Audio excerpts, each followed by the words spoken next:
All right. Thanks a lot for having me here. I'm very happy to present at the MFS. Since I was the last one to present, so I think on behalf of everyone, I would like to thank the organizers for organizing the conference. It was very nice. Thanks.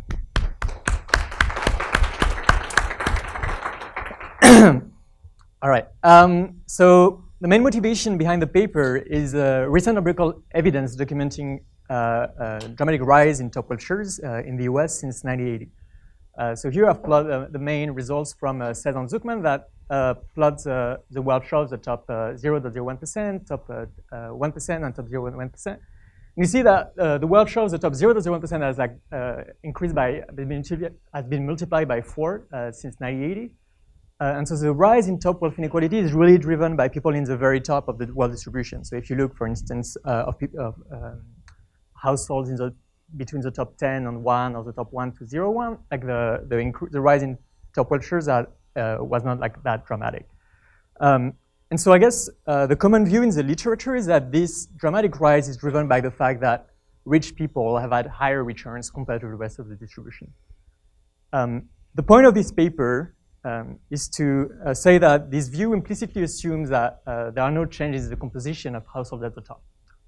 But in reality, there are a lot of composition changes of households in the very top percentiles.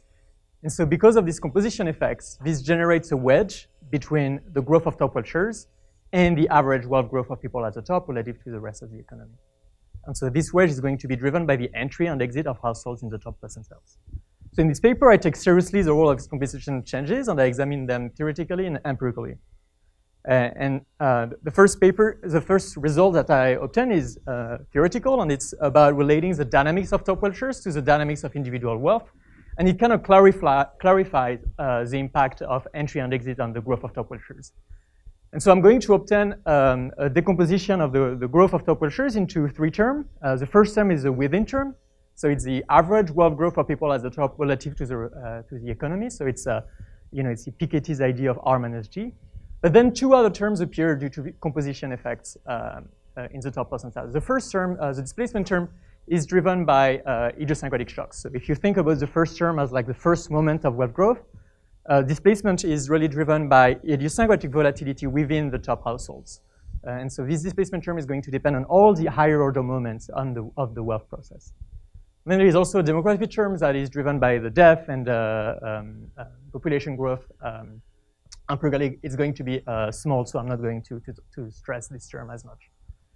And so, of course, the important question is how important the displacement term is in the data. And so I bring this decomposition to the data, and using Forbes 400, I find that the displacement term accounts for more than half of the rise in top vultures in 1980.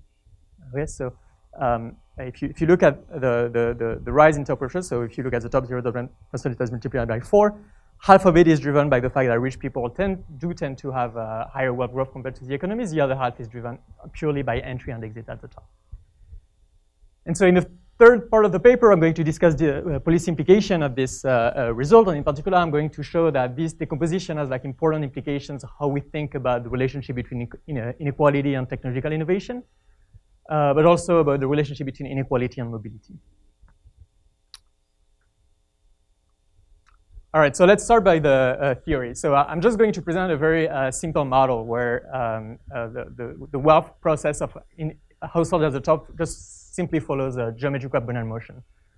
So if you think about the change in the wealth of someone in the top percentile, it's a sum of like a drift term and a sum of like something that is driven by an exposure to idiosyncratic risk with idiosyncratic volatility mu. And so when this is the case, I show that the growth of the share of wealth owned by a top percentile P is the sum of 2 terms. The first term is mu t dt, so it's the average wealth growth of a household in the top percentile. But then because of idiosyncratic volatility, there is another term that appears that depends on 2 things. First, it depends on mu t squared, so how much idiosyncratic volatility there is. But maybe more interestingly, it also depends on the shape of the wealth distribution, as summarized by gt qt squared over 2st, where gt is the density of wealth at the percentile threshold, qt squared is the wealth at the percentile threshold, and st is a wealth share. So you can prove this law of motion by manipulating the Kolmogorov forward equation and integrating it. But actually, there is also a very nice direct heuristic derivation of this that can give you the intuition for why this term appears. So let's just think about what happened during a short period of time dt around the percentile threshold. So think of someone that is beyond, that is outside the top percentile. So he has a wealth W that is a little bit lower than QT. Then when this guy has like a positive wealth shock, what's going to happen is that he's going to enter the top and he's going to displace the last guy at the top with wealth QT. And so the total growth of top wealth that is driven by this entry is given by the sum of this entry per entry, this growth of top wealth per entry times the mass of people that enter, which is integral over QT divided by 1 plus mu square root of dt.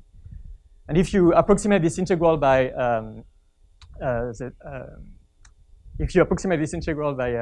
trapezoid rule, basically what you get is that it's basically given by gt qt square over 4st. Okay, so intuitively, gt qt is how much mass there is close to the threshold, and that's going to determine how much entry there is.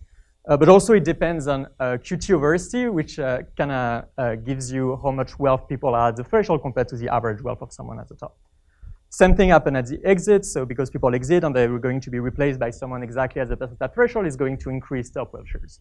And so if you add the term that you entry and exit, you obtain the term in the last slides. To understand better how the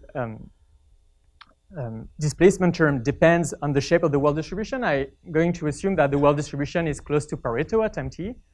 So basically what it says is the CDF is close to a power law, and zeta is called the power law exponent. And so in this case, you have you can really simplify the displacement term, and it only depends on the shape of the wealth distribution only through zeta. So basically what you obtain is that the displacement term is given by zeta minus 1 over 2 nu t squared. So as zeta tends to 1, the distribution becomes more and more unequal. It tends to zip flow, and so then there is less entry and exit at the top, and so therefore the impact of idiosyncratic volatility on the growth of top wealth share diminishes. And so that's a very simple way to understand, like to relate the entry and exit that we see in the top percentile to the actual law of motion of top wealth shares. So of course, so this is for a very simple law of motion for the wealth. You can, look at what happened when the wealth of individuals at the top follows a more general process where, for instance, the drift and the volatility depend on W. And in this case, what happened is that the displacement, you still obtain a decomposition of the growth of top wealth share into these two terms, and now the displacement term only depends on the idiosyncratic volatility of people exactly at the threshold. Intuitively, during a short period of time dt, only the guys that are very close to the threshold are going to enter or exit the top, and so you only care about the idiosyncratic volatility there. Another extension is, for now, I've only considered a continuous process for wealth. So basically what it means is that during a short period of time dt, everything looks normal. But of course, when we think about entry and exit of the top, we think of like people like the Zuckerberg or the CEO of Snapchat that have like a dramatic increase in their wealth, and so that puts them at the top of the wealth distribution suddenly. And so to account for this kind of like non-normal wealth shocks, I consider the importance of jump. And in this case, I show that the displacement term depends on all the higher order cumulants of the wealth process.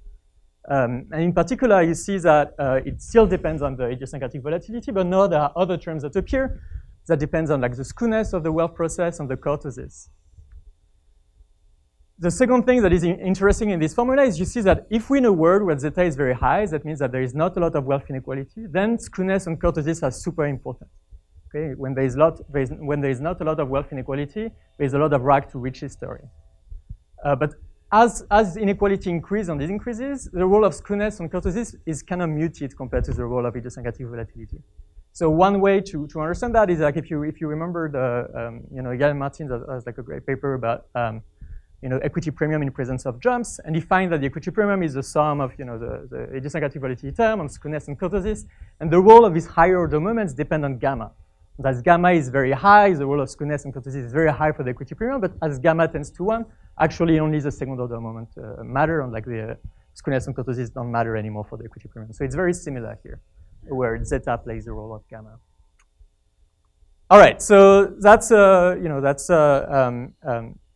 the theoretical part. And now I want to delve in to understand exactly how large is the displacement term in the data. And so for that, I'm going to use Forbes 400. The nice thing about Forbes 400 is that it gives me panel data about households in the top percentile.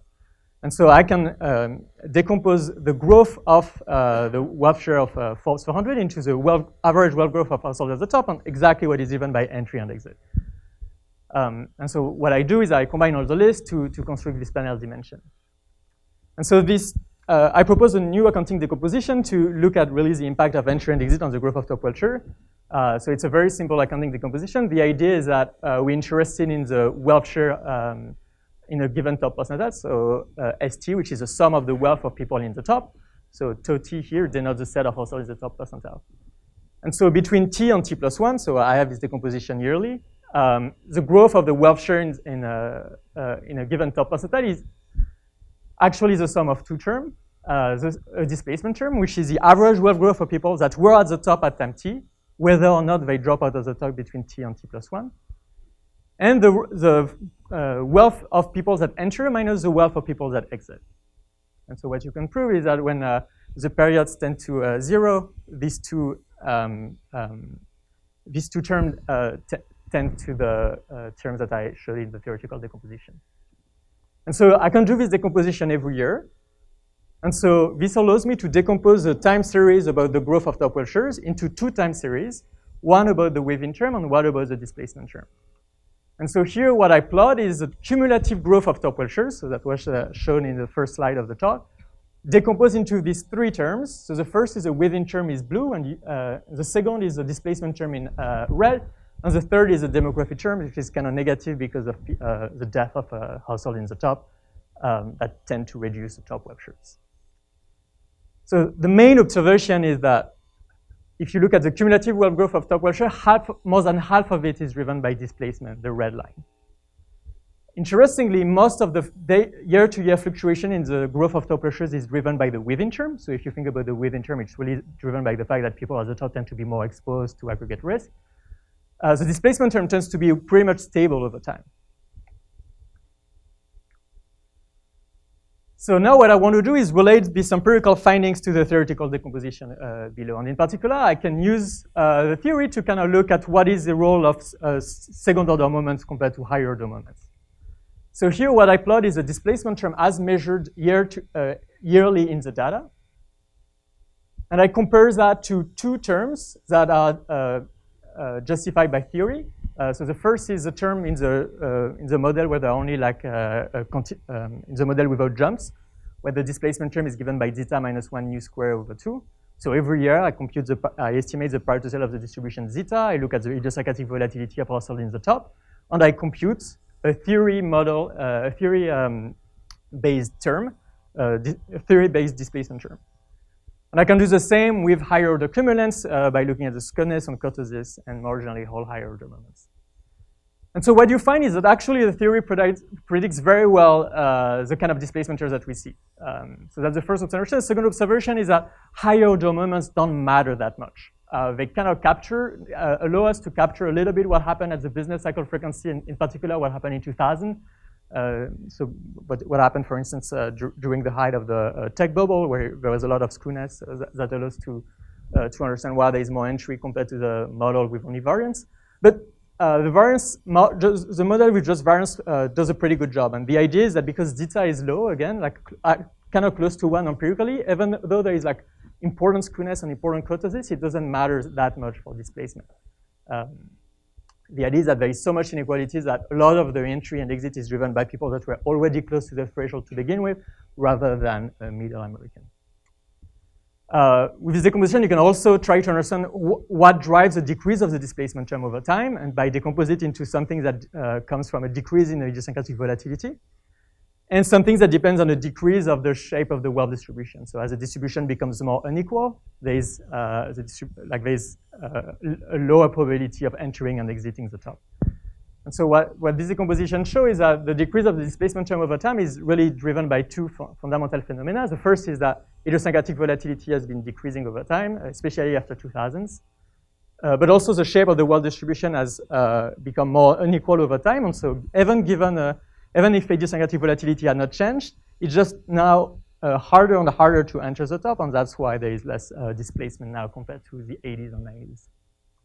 Another thing you can do with this decomposition is kind of decompose the idiosyncratic volatility that comes from the part that is due to the cross-sectional variance of wealth shocks across industries, and the part that comes from the variance within industry. And you see that most of the displacement is really driven by the idiosyncratic volatility within industries. Okay, so you know, maybe before this talk, we kind of maybe you would have thought that, oh, it's just that, you know, industry like tech, you know, had like super high return, and so that's what really drove the entry of like some guys displacing the existing guys. That's not true. Like, what's really important is that there's idiosyncratic volatility within tech, idiosyncratic volatility within every industry. That is really the thing that is driving this displacement term. All right, and the last thing you can do with the model is you can also estimate the displacement term in setups where we don't have panel data. So in particular for the top 10%, 1%. And so what I do is I estimate the displacement term for these lower percentiles by estimating the idiosyncratic volatility at the percentiles and the shape of the wealth distribution at the percentile. And so what I come up with is a time series of the displacement terms that go from 1920 to now, for larger percentiles like the 0.01 and stuff like that. And this allows to show that the importance of displacement is really a new recent phenomenon. Like before 1918, actually displacement is not that important. And so the displacement term is really something recent that comes from, that really arose in 1980. Also, displacement term is more important for the top percentiles compared to the rest, and that can potentially explain why most of the rise in wealth inequality is driven by the very top percentiles rather than just the top 1%. All right, so in the last part of the paper, I kind of discuss the implications of this empirical result about how we should think about inequality, and I take two examples. The first is how we think about the relationship between inequality and technological innovation. And so the literature, the existing literature about this has mixed findings. And so on the one hand, there's one strand of the literature that argues that inequality is high when there is low technological innovation. And the idea is that when there is high technological innovation, people at the top, they are displaced by new entrepreneurs. And so if you look at the average wealth growth of like existing guys, it's lower compared to the wealth growth of the economy, because a lot of the wealth growth of the economy is driven by the new guys compared to the existing guys. And so you have this idea by, in John Onskin's paper, for instance, that can argue that inequality and technological innovation are negatively related. But on the other hand, I show that you know, the growth of top pressure is not just driven by the within term, it's also driven by a displacement term. And this is itself driven by the idiosyncratic volatility of households at the top. And we have good reasons to think that this actually commoves with innovation. And so through the displacement term, technological innovation can have a positive effect on top wealth shares, and actually top wealth inequality can actually be high when technological innovation is high. And so what I do is I show that's exactly what happens. So if you regress over the time series, idiosyncratic volatility on you know, measure of aggregate patent activity, or you know, displacement term about measures on aggregate patent activity, you find that when there is a lot of innovation, there is more entry and exit of households at the top, and so this really increases the displacement term.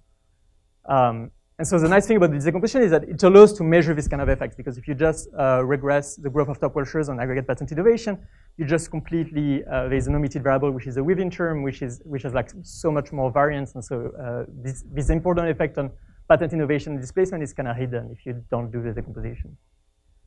So I show that also like the households that enter the top in a given year tend to be associated with firms that innovate more, with a higher number of innovation and a higher value of patents.